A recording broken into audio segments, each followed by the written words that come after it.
Welcome back to another day in War Without End.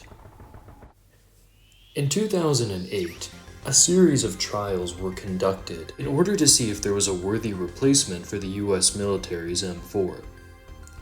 There were a couple of rifles thrown into the trials, but the most notable were the SCAR and the XM8. The SCAR was produced by FN starting in 2004, and the US military had a lot of involvement in this gun's development.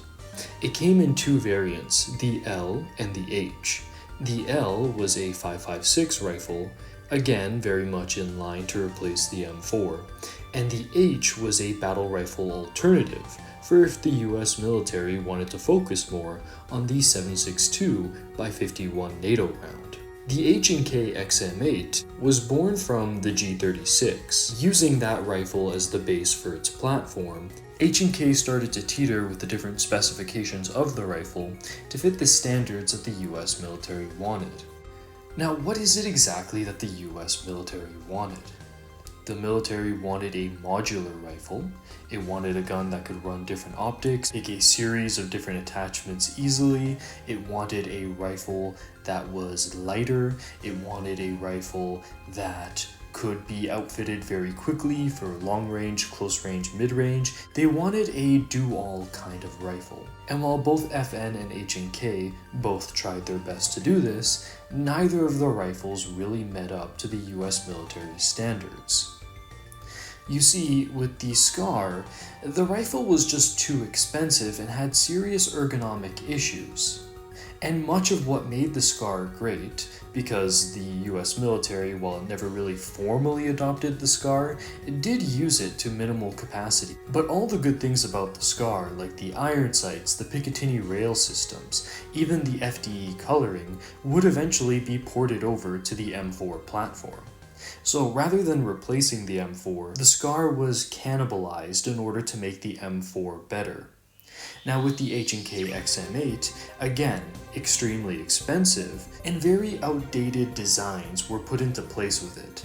The optics were built in and couldn't be as easily removed as, say, an optic on the SCAR. All of the attachments required proprietary mounts, which again was just H&K trying to squeeze as much money out of the deal as possible. And when you compare this to the Picatinny rails that could be outfitted with a variety of attachments, it really made this gun seem inferior. There was also a series of issues with the gun overheating, very similar to what happened with the G36. Both of these guns are good rifles in their own right, but neither one of them was really worth it when it came to replacing the venerable and extremely battle-tested M4. However, in Metal Gear Solid 4, we get a little bit of an alternate take on what could have been, where the SCAR and the XM8 end up being much more prevalent on the battlefield than the M4. The M4 is still there, of course, however it's used by very specialized operatives like Snake. The SCAR is the flagship rifle of the PMC faction. The PMC faction is basically the guys you're fighting throughout the majority of Metal Gear Solid 4, so you come across this rifle and the round it fires a lot. In regards to how it performs in-game, it's nothing really special. It has about average stats, it has the benefit of having a very common ammo type, but everything this gun can do, the M14 EBR can do better. You see, the SCAR in-game cannot take a suppressor, which is a little interesting as although many people run SCARs with suppressors, FN will actually void your warranty if you put a suppressor on the SCAR. So the actual developers of this firearm do not have faith in it to run suppressors.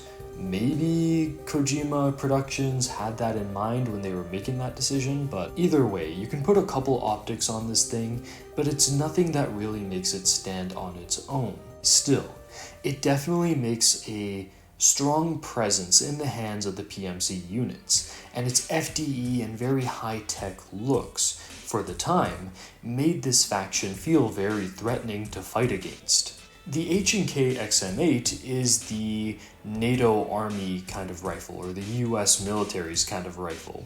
So in this universe here, All the private military contractors ended up going for SCAR H's, but the US military opted in for the XM8. Again, in-game, this rifle is nothing really to write home about. But whereas the SCAR has the benefit of having stronger ammunition, which makes it more viable against bosses and in combat, the XM8 uses 5.56, and the enemies in MGS4 are incredibly bullet spongy. It comes with that built-in red dot optic, but unfortunately, outside of cutscenes, this is really all you're getting. Perhaps if the game featured the sniper variants, or a discernible difference between a carbine and regular full-length rifle variant, they could have done something very interesting here. But instead, the XM8 just kind of fades into the distance with all the other guns that don't really have a place, practically, in MGS4. What's really funny though is that as much as I rag on MGS4's weapon balancing, even though the game came out in 2008, they kind of predicted what was going to happen with the XM8, SCAR, and M4.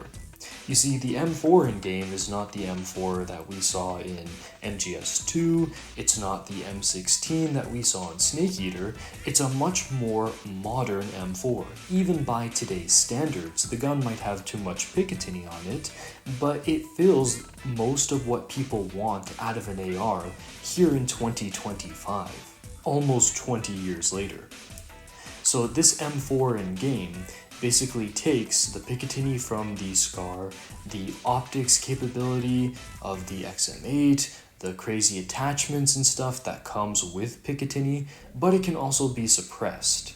Now, whereas I've heard things about the SCAR having issues with suppressors, or maybe not necessarily having issues, but the developers being very concerned about suppressors, I haven't really heard much in regards to issues with the XM8. I know people have suppressed the G36 and there doesn't seem to be a lot of complaints there, so I imagine it would function very similarly, because again, these guns are pretty much identical. It's like, imagine this. The G36 is an open source laptop, and the XM8 is a Apple computer.